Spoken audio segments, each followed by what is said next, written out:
Welcome back one last time here for our college basketball review countdown. We are finally at teams 10 through 1. If you've stayed with us for this series, we've counted down 90 teams so far in our top 100 countdown, and we're now at our final 10. Again, I'm Mlodzinski. That's Ariel Puterman here with me today. 10 more teams to go. Let's jump right into it with number 10 out of the Big 12, BYU. Of course, AJ DeBanza, Rob Wright. BYU, a program that is just, no matter what sport it is, in this age of NIL, in this age of the transfer portal, being able to pay players, they've really taken advantage of it, and they're in a power conference. That probably helped as well, but BYU, they're making it work. They've got a great coach. They got a great stud freshman. Are they going to be a great team to look forward to this March, though? Like, obviously, we have them in our top 10, but where do you think BYU's ceiling is? Ceiling, they're definitely a team that could win it all. I mean, you got AJ DeBanza, who a lot of people argue is the best freshman in the country and the future number one pick.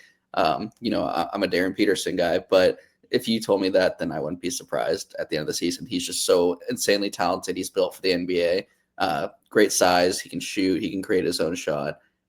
Really great player. And then you get back Richie Saunders, who was an all Big 10 or all Big 12 player last year. He's going to be just as good as he was. And then you bring in Rob Wright, who he's not the same player as Igor Demon, but he's a guy who could control the offense and provide some scoring as well. My only concern with this team is DeBanza kind of plays a little hero ball where he's like, I'm going to shoot the ball 20 times every game, and however many points I finish with, then I'm happy with. And that's not winning basketball right there. I think Kevin Young's a good enough coach where that won't happen, but if things do go off the rails, that's why. But like you said, this is a team that's super talented. They have deep pockets with NIL being the way it is. So I'm pretty high on this team. I have them fourth in the Big 12. We talked about some other teams, but they can easily finish second or third. Yeah, of course, BYU, obviously one of the top teams in the Big 12 here. And, of course, we have them as one of the top in the country. But let's move to another Big 12 team, and that is number 9 in college basketball rank, Arizona. Tommy Lloyd took over at Arizona a few years ago. He's been one of the top coaches in college basketball ever since. They've got Jaden Bradley back. They've got, obviously, Tobe Awaka back. They added some pieces as well. Motivas Krivas is a guy that could I know I'm pronouncing that wrong a little bit probably, but he's a guy that obviously missed a lot of last season with an injury. He could come back and help. I think this is a team that's going to rebound the basketball. They're going to do what they did a lot last year. They're going to really take second chance opportunities, points in the paint. They have a high efficiency offense, and they score a lot of points. I feel like defense is kind of the talking point here, but they're a team that can get out in transition as well. I like this Arizona team. What's your take on this Wildcats roster?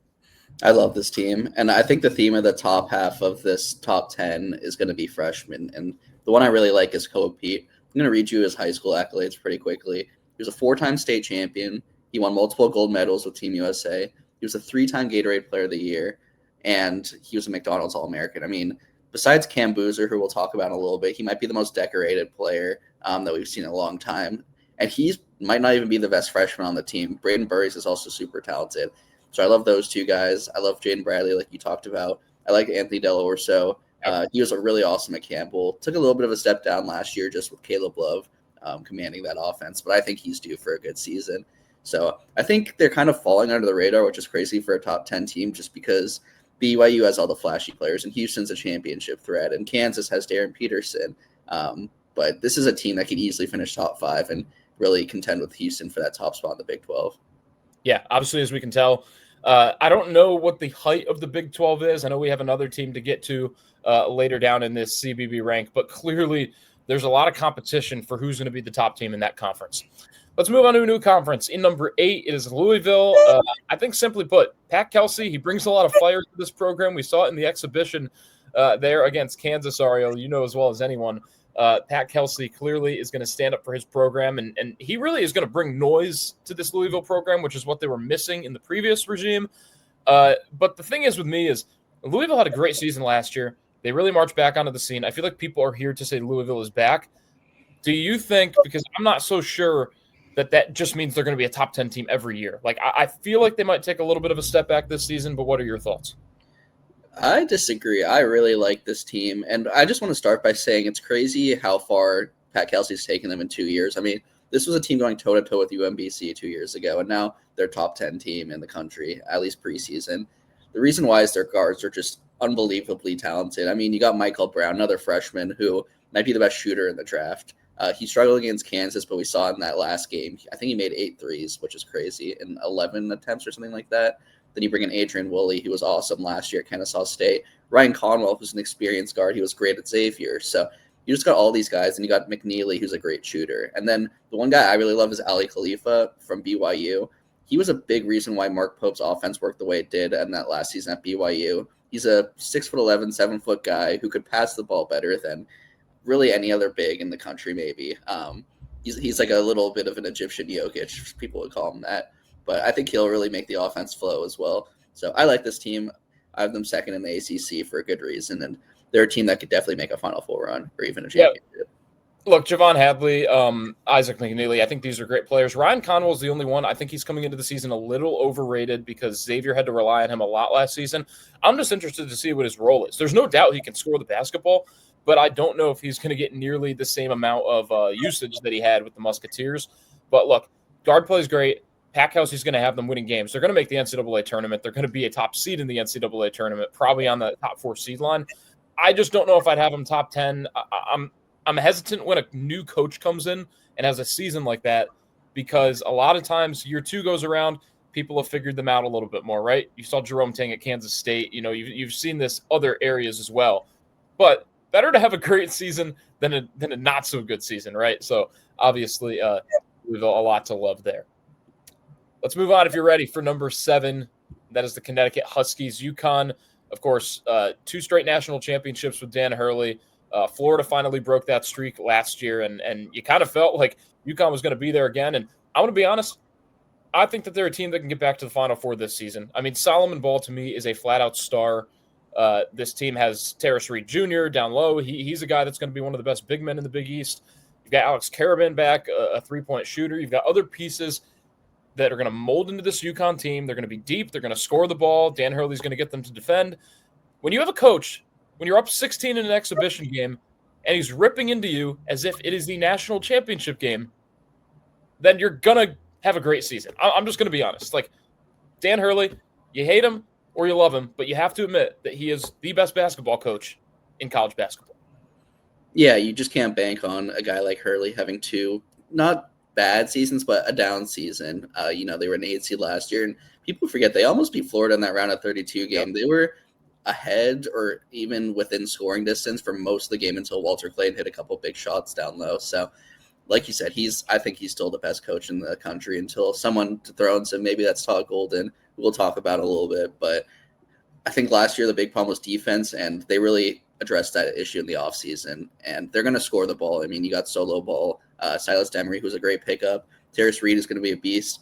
Braylon Mullins did get hurt pretty recently. I think he's out for about 6 weeks, so when he comes back, he'll be a good player for them, but their ceiling is just – I'd say their floor is probably one of the highest in the country just because they have so many good pieces and a coach like Hurley. So I think they're going to win the Big East, but we'll see with this UConn team. It's good when UConn's good, the sport of college basketball is good, and I know you'll disagree with that, but that's what I think.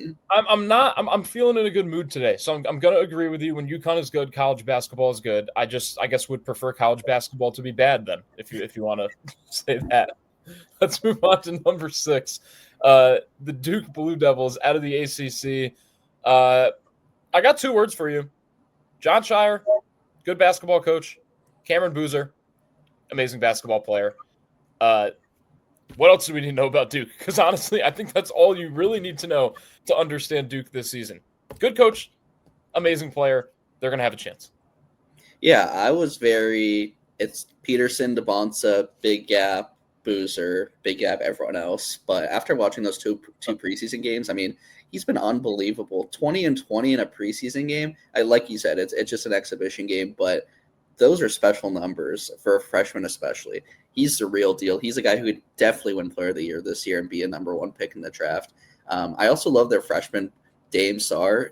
He's an overseas guy, also first-round pick. Kansas was really fine to get him, but Duke stole him last second. I think that he's not getting the love he deserves. I think he's going to be really good. Only concern with this team is they have no seniors on the team. You sometimes need that veteran guy, and I know last year – even they had Zion James to kind of tie them all together. And Malik Brown was also really good as like guys who didn't get the love, but they really tied the team together. So I think not having that guy worries me a little bit, but the talent is there. There's only 2 teams in the country in Bar Torvik who are top 10 in offense and defense. Duke is one, and the team we'll get to next is the other. I think Malik Brown can still be a good player on this team, though. I know he didn't score a lot last season. I could see him having a little bit of an increased role. Obviously, he missed a lot of time last year, too, right? He only played in 20-some games. So, yeah. I don't know. I'll obviously defend him, obviously, from someone who played at Cuse. I watched him a bit, and I think that's a guy that could be good. I like this Duke team, but I do agree with you. It's going to come down to Cameron Boozer, right? If he can put this team on his back, then I think Duke has a chance at another really good season. Don't discount John Shire. I got to talk real quick because John Shire, he's taken this job only a couple years, and I think he's already – I mean, talk about taking over a program where you have to live up to Coach K, right? I mean, in the couple years that John Shire has been coach, and let me bring this up because I was not preparing this, but I just feel like I need to talk about it. John Shire. Oh, I guess I can't find it real quick enough. But he's had literally run after run into March Madness. Already has a Final Four under his name, right? I mean, when you look at what he's done in such a short time, like, why do Duke fans hate on John Shire? Yeah, I think the bar is just so high. But like you said, made a Final Four last year, has a team that looks like it could be Final Four good this year. I think that first year they lost in the round of 32 to Tennessee. But yeah, he's a great coach. Duke hasn't taken a step down like we've seen some of those other teams like Villanova and UNC when they replaced their coach. So you have to give a lot of credit to that just to be able to keep – it's Duke. They're going to have a lot of money, and they're going to get the best guys no matter what. But we've seen a lot of guys get the best guys and still underperform. So you got to give Shire credit for that. All right, let's move on into the top 5. We are into the top 5 here of the CBB Rank Countdown. And number 5, the Michigan Wolverines. Dusty May, like Pat Kelsey, takes over at Michigan and has just an incredible season from 8 wins to 27, 14 wins in the Big Ten, right? I mean, like, Michigan was not doing good under Juwan Howard. Dusty May completely turns it around. No really surprise there. And he has Yaxel Lendenberg this year, so he pretty much has a star. They've got a lot of other players up and down this roster. Elliot Kadu coming over from North Carolina. Namari Burnett on this roster as well. You could just go up and down this entire Michigan Wolverines lineup. And to me, I see another team. I know we're talking top 10, so obviously all these teams, we would admit it. But, like, they've got Final Four written all over their name, don't they? 100%. I want to read you a stat line from Yaxel Lendenberg last season at UAB. He had one game where he played 40 minutes the whole game, 30 points, 20 rebounds, 8 assists, 5 steals, 4 blocks, 0 turnovers. If someone does that in 2 games, that's like a pretty good stat line. And he did it in 1 game, which is insane. I mean, and I think that just shows how good he is. He can score, he can rebound, he could pass the ball, he can defend.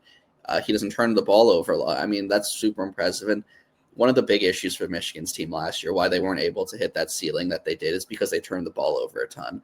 They had the dominant big duo, but they just turned the ball over, and that really kept them in games and lost them a couple of games. So I think bringing in some of those guys will definitely help with that. Only thing I don't love about this team is I'm just not a huge Elliot Cadeau fan. I was a little disappointed in what he did at UNC, and maybe the change of scenery is going to really unlock what he was as a 5-star freshman. But if he can't really deliver, I'm a little concerned about their guard play. I wish they kept Trey Donaldson. He went off to Miami. If they were able to do that, they'd absolutely be a top 3 team. But Cadeau's a good player, and maybe he could prove me wrong, and they could easily be that championship level roster. Yeah, I mean, when you talk about turnovers, that's going to be a concern because he turned the ball over a heck of a lot last season. I do think that if he could reach his full potential, right, because he saw flashes as a freshman, and then I don't know what happened last season. Like, I just don't know what happened. I thought he was a pretty good player as a freshman, and I don't know if he just lacked confidence. There's a lot to talk about this team. Look, LJ Kaysen, Roddy Gale Jr., so many players up and down this roster, but I want to look at one real quick before we move on. Merez Johnson. The attention down low is going to go to Yaxel Lendenberg, right? If Merez Johnson can have a breakout year, I mean, he had 7 points a game last season, a blocked game, good rebounder at Illinois. Like, he's going to fit into the system knowing that people are going to go all in on Lendenberg, opens up the floor for a breakout year for Merez Johnson. So I'm loving this Michigan team. Let's move on to number 4. St. John's. We had UConn at number 7. We have St. John's at number 4. That's going to go back and forth all year long in the Big East discussions, like who's the best team in the Big East. It's either the Red Storm or the Huskies. Look, this is a St. John's team. Rick Pitino, we always talk about year 2. He got it done in year 2 with the Red Storm, but they had an early out in the NCAA tournament. But what do? They bring in Bryce Hopkins. They bring in other players. They return a decent amount. But this is a St. John's team, Ariel, that if you have Bryce Hopkins at full strength with Zuby Ejiofor, I don't know who in the Big East is competing with that toughness down low and the shooting ability that Hopkins can bring to stretch it outside when he needs to, and just the overall play of the St. John's team. Guard play, I don't think is as good as last season. I'm going to be honest. I think they took a little bit of a step back, and I do think that UConn is the better team. But I think that St. John's has the higher potential as the season unfolds. I agree with that. I think top 8 depth-wise, there might not be a team in the country that has better. I mean, you got Zuby, like you mentioned, maybe the best center in the country. You got Bryce Hopkins, a veteran wing, who was an all Big East player at one point. Dylan Mitchell, who's an elite defender and an experienced guy at that as well. And then you got Jason Sannon and Ian Jackson, 2 guys who had pretty promising freshman years who could definitely take that leap. And you got Dylan Darling as just a disposable player, averaged 19 points per game last year. I mean, how many teams could say that? So this team, talent-wise, is going to be really great. Shooting is going to be an issue again like last year, and I think that's what really held them back in the tournament is their inability to make shots when they're trailing. But besides that, I mean, this team's just so loaded with talent, and when you got Pitino as your head coach, the floor is going to be so high, and they could easily be a team that can make a championship run. Yeah, I think that this is a St. John's team that could struggle out of the gates. You obviously need Bryce Hopkins to stay healthy, but I think that once Pitino can get them to buy into his system, you almost have a little more cohesive talent than last year. I felt like last year he needed to make sure that he got the players that he wanted and have stars on the St. John's team because he didn't get that in year one.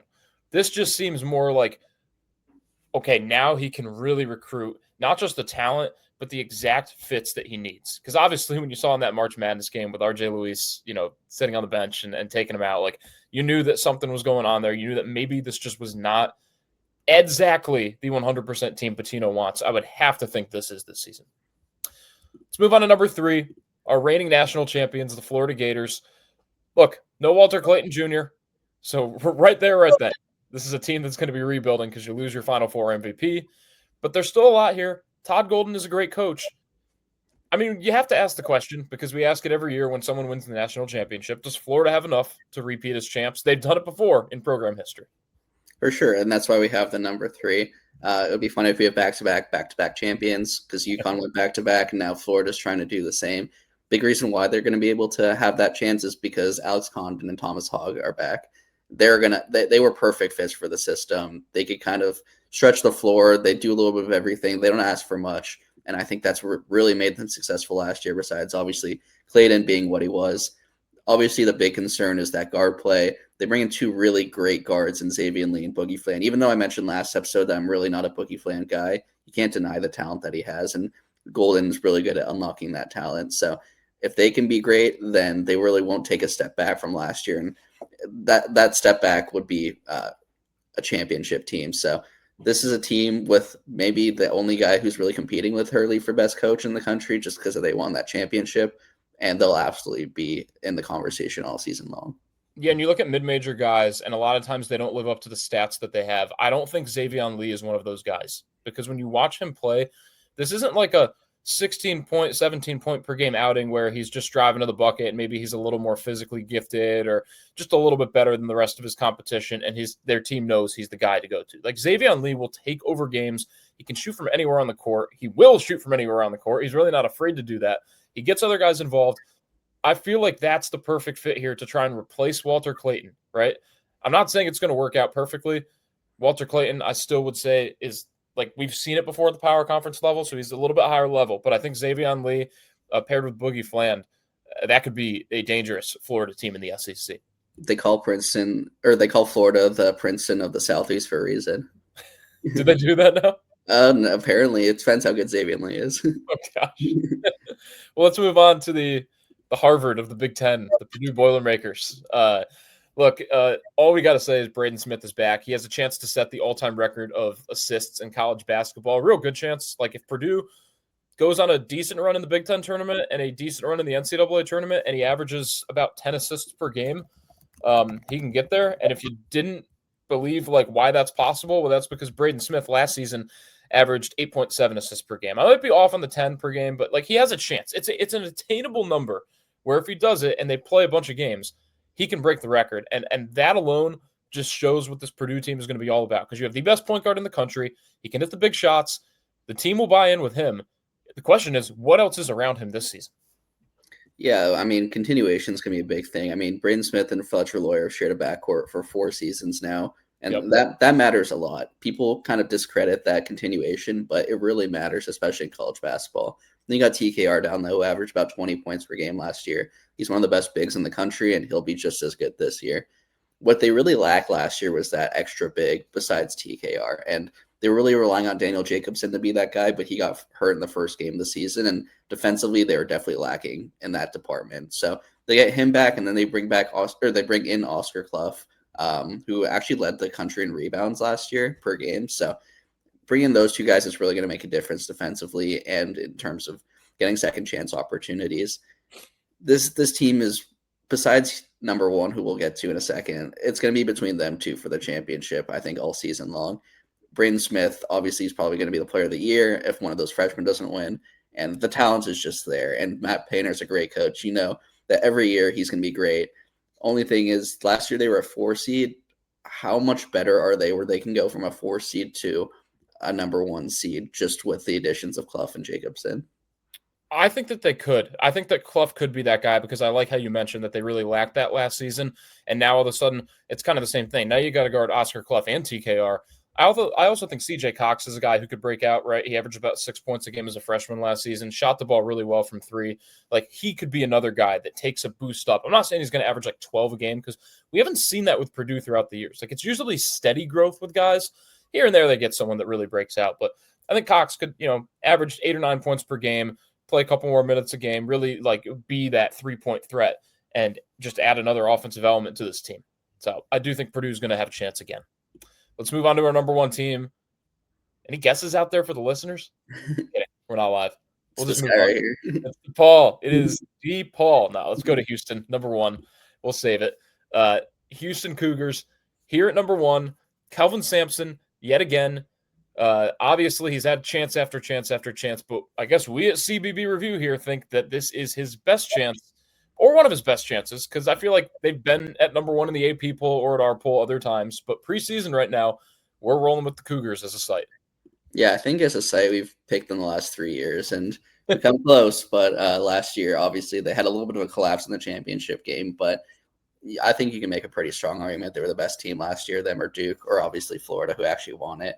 But this team is just ridiculous. I mean, in the Big 12, which has arguably been the best conference in college basketball, they've gone 32-2 in their last 34 Big 12 games, which is just unbelievable. And they bring back a lot from last year. You bring back Milos Uzan. They bring back Emmanuel Sharp to be that guard duo. They bring back JoJo Tugler, who I think is the best defender in the country. And then if that wasn't enough, they bring in a 5-star in Chris Sinak, and they bring in 2 borderline 5-stars in Kingston Flemings and Isaiah Harwell. So this team, I think it's Houston, Purdue, and then everyone else. I put Purdue and everyone else. I think Houston's that much better than everyone else.